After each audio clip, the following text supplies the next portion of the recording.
Баршаңызға қайырлы күн, құрметті достар. Бүгін біздің тақырыбымыз en артиклі мен some белгісіз есімдігі туралы болады.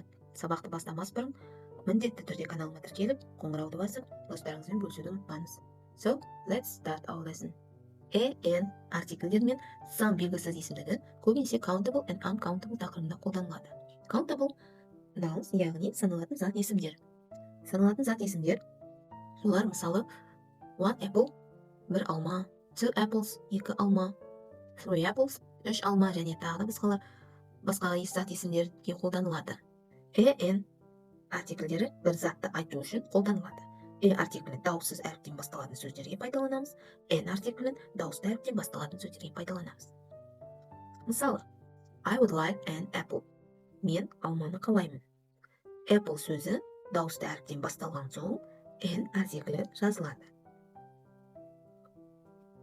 I have 5 apples. Менде 5 алма бар.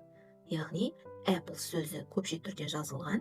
Көпше түрде жазылса, en артиклін біз пайдалана алмаймыз. Яғни, en артиклі тек бір затты ғана айту үшін қолданамыз. Және ескерту, саналатын заттар көпше түрде болса, some белгісіз есімдігін қолданамыз. Мысалы, I would like some apples.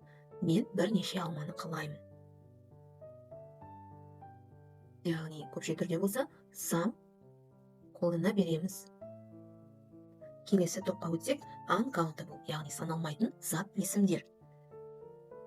Some саналмайтын заттарға аздап немесе біршама мөлшерде қолданамыз. Яғни, бұл жерде uncountable-да біз en артиклін қолданбаймыз. Мысалы, would you like some coffee? Сен аздап кофе ішкін келе ме? She would like some water. Ол аздап су ішкісі келеді. Some деген, яғни аздап біршама мөлшер дегенді білдіреді. Келесі слайд, бұл countable and uncountable зат есімдерге артиклмен және some белгісіз есімдігін қойып үйренеміз. Мысалы, a pumpkin. Pumpkin, яғни асқабақ біреу. A pumpkin, артиклін қолданамыз. Келесі, eggs. Мына жерде көпше түрде айтылады, сондықтан eggs деген саналатын зат есім. Ескере отырайық, бұл жерге some деген белгісіз есімдігін қоюға болады, яғни көпше түрде. Немесе өзін eggs деп, two eggs деуге болады. Friends. Бұл жерге де some белгісіз есімдігін қоямыз. Some friends. Немесе санауға болады 1, 2, 3, 4, 5, 6, 7 friends. 6 достар. Келесі сөзіміз, зат есіміміз books. Books, some books. Келесі some balls, немесе 3 balls. And potato. Potato. Артиклін қоямыз, себебі potato деген сөз дауыссыз әріптен басталады. Келесі, uncountable деген саналмайтын зат есімдерге қандай зат есімдер кіреді? Мысалы, milk. Milk, сүт. Сүтті біз санай алмаймыз, сондықтан some milk, some белгісіз есімдігін пайдаланамыз. Coffee. Some coffee. Money. Some money. Meat. Meat, ет. Еттен саналмайтын зат есім. Meat, some meat. Some cheese. Some chocolate. Some water. Some bread. Naan саналмайтын зат есімге жатады. Және juice, some juice. Келесі мысалдарға өтсек, мысалы, бұл жерде қыз кітап сұрауға келіп тұр. Do you have some interesting books? Сізде бір шама қызық кітаптар бар ма? Деп сұрап тұр. Оған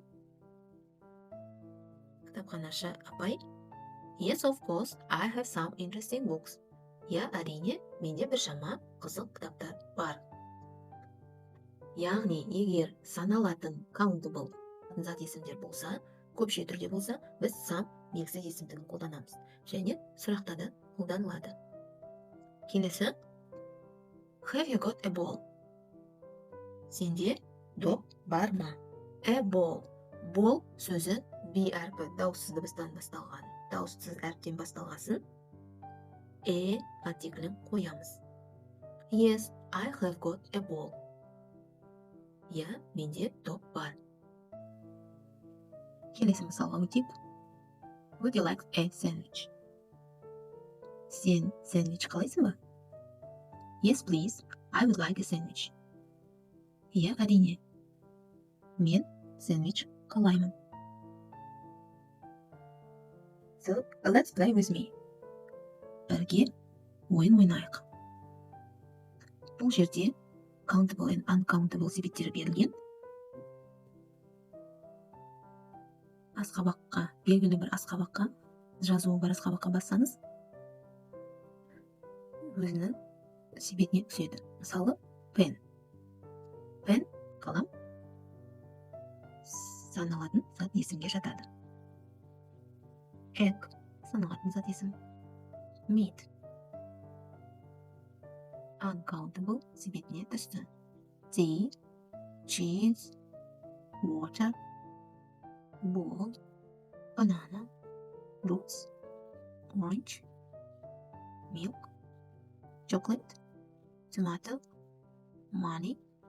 Тағы бір ақпараттар керек болса, English with Компайна деген Instagram парақшама өтсеңіздер болады.